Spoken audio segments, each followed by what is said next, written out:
Hello everyone, welcome to the Zorawar classes. और हम फिर से करेंगे अपने नेक्स्ट 10 क्वेश्चंस और काफी अच्छे क्वेश्चंस हैं, तो इन क्वेश्चंस को आप लोग अटेम्प्ट जरूर करें और ऐसे ही करें आंसर जैसे कि आप एग्जाम में बैठे हुए हैं और आपका ये टेस्ट हो रहा है। इससे पहले जो बच्चे नए जुड़े हैं उनके लिए एक नंबर बता देती हूँ, 8638008832। This is the WhatsApp number of Zorawar classes. आप अपना नाम लिखकर यहाँ पर मैसेज कर सकते हैं, आपको अंकित सर के द्वारा ऐड कर लिया जाएगा इन व्हाट्सएप ग्रुप, ठीक है, जो भी उन्होंने ग्रुप बनाए हुए हैं।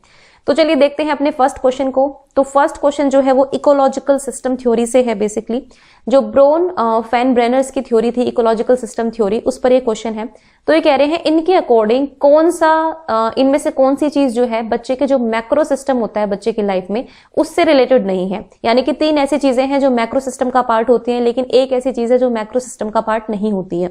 तो देखिए कई सिस्टम दिए थे इन्होंने। पहले इन्होंने दिया था माइक्रो सिस्टम, उसके बाद इन्होंने दिया था मीजो सिस्टम, ठीक है, उसके बाद दिया था इन्होंने एक्सो का पार्ट था, उसके बाद इन्होंने अपना दिया था मैक्रो सिस्टम, ठीक है। तो हम कह सकते हैं इन सबसे तो बड़ा ही है मैक्रो सिस्टम। तो ये जो मैक्रो सिस्टम है इसका कौन सा इनमें से पार्ट नहीं होगा?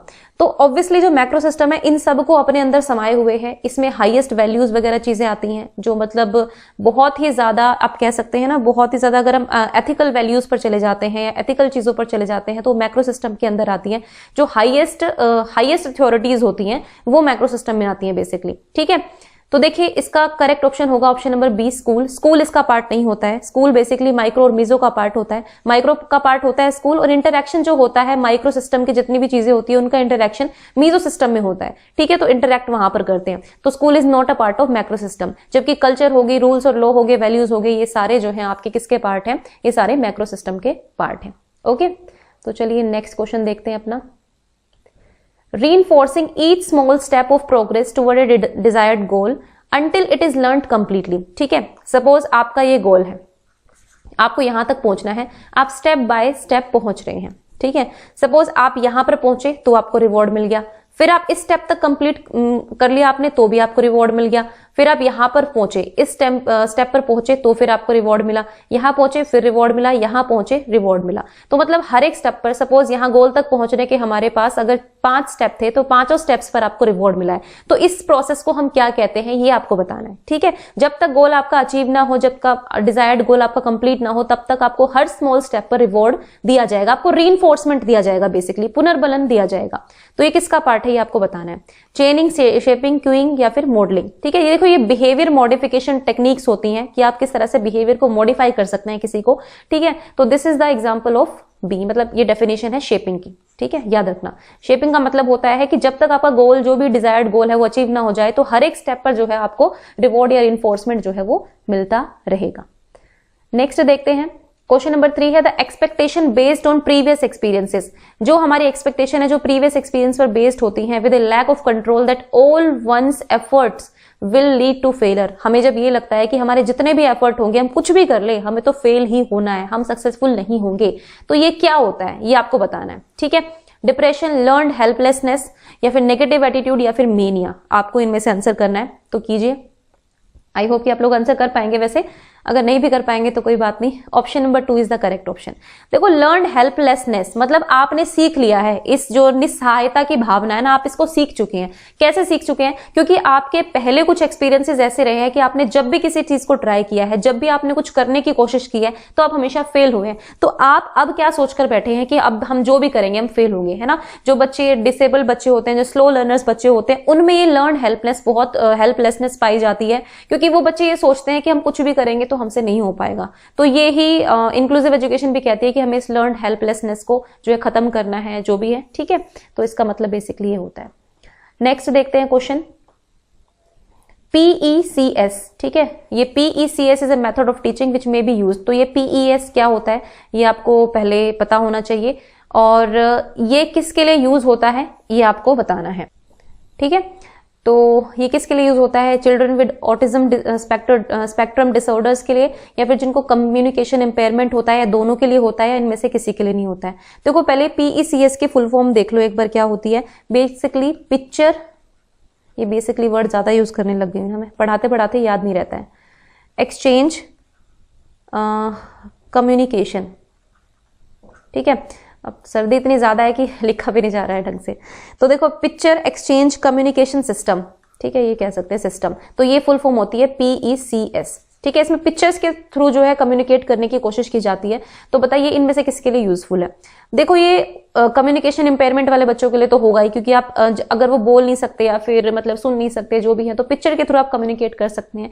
साथ ही साथ ऑटिज्म वाले जो बच्चे होते हैं, ये ऑटिज्म जो स्पेक्ट्रम डिसऑर्डर होता है, इस तरह के बच्चों को पढ़ाने के लिए भी ये मेथड यूज किया जाता है, ठीक है। दोनों ही करेक्ट है। तो option number C is the correct option. और ये अगेन ये क्वेश्चन था इंक्लूसिव एजुकेशन से।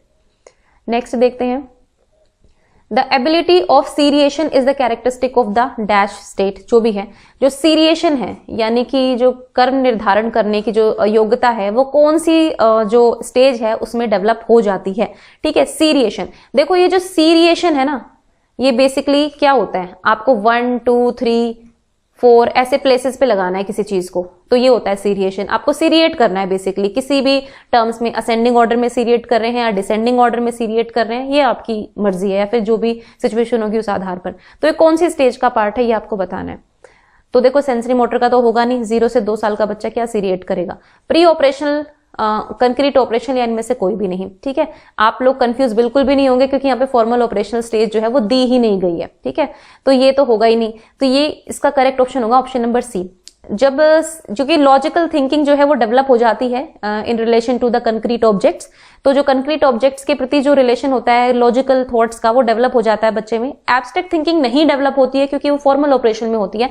लेकिन अगर आपको आप बच्चों को, जो कंक्रीट ऑपरेशन का बच्चा है, आप उसको 5 स्टिक दे दिया आपने, एक इस हाइट की, एक इस हाइट की, मतलब डिफरेंट हाइट की स्टिक दे दी, और आपने कहा कि नंबर 1 2 3 असेंडिंग ऑर्डर में लगाओ या डिसेंडिंग ऑर्डर में लगाओ, तो बच्चा यहाँ पर आपको लगाकर दिखा देगा, ठीक है। तो यानी कि सीरिएशन की जो चीज है उसके अंदर आ जाती है। तो option number C is the correct option. Next देखते हैं, which of the following is not the component of reciprocal teaching. अब रेसिप्रोकल टीचिंग के निर्माता कौन है? वाइगोत्स्की, ठीक है।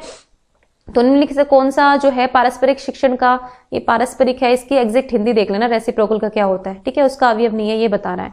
तो रेसिप्रोकल टीचिंग आप में से काफी लोगों को पता होगा कि ये वाइगोत्स्की ने दी थी, लेकिन इसका मतलब होती क्या है ये, अगर आपको नहीं पता है तो थोड़ा सा बता देती हूँ।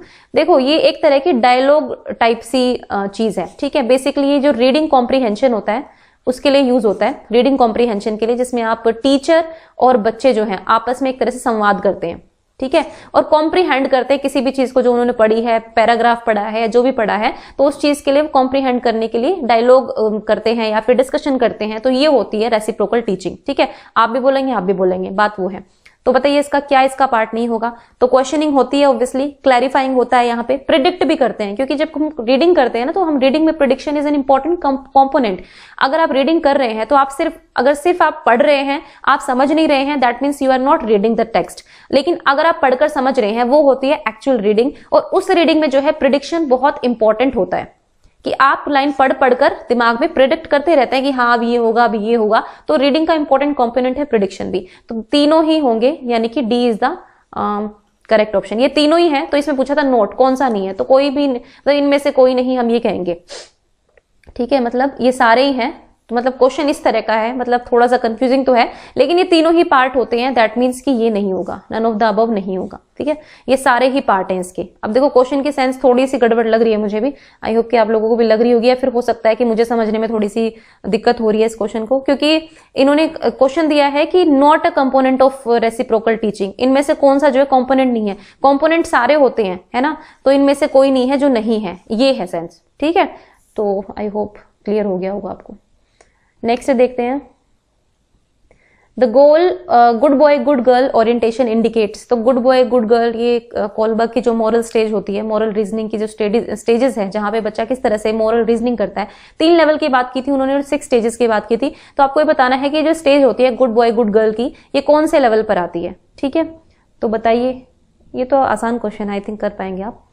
तो देखिए, ये जो good boy good girl orientation जो होती है, ये 3rd स्टेज होती है, और ये आती है कन्वेंशनल लेवल पर, ठीक है। प्री कन्वेंशनल पे 2 स्टेज आती है, पहली 2, उसके बाद 3rd ये गुड बॉय गुड गर्ल, और एक सोशल लॉ एंड ऑर्डर होती है, वो दोनों ही कन्वेंशनल पर आती है, और यहाँ पर आपकी एथिकल वैल्यूज आ जाती हैं। तो option number B is the correct option. जो मुझे लगता है कि ज्यादा एक्सप्लेन करना है उसको मैं कर देती हूँ, अदरवाइज आप लोग देख ही लेंगे।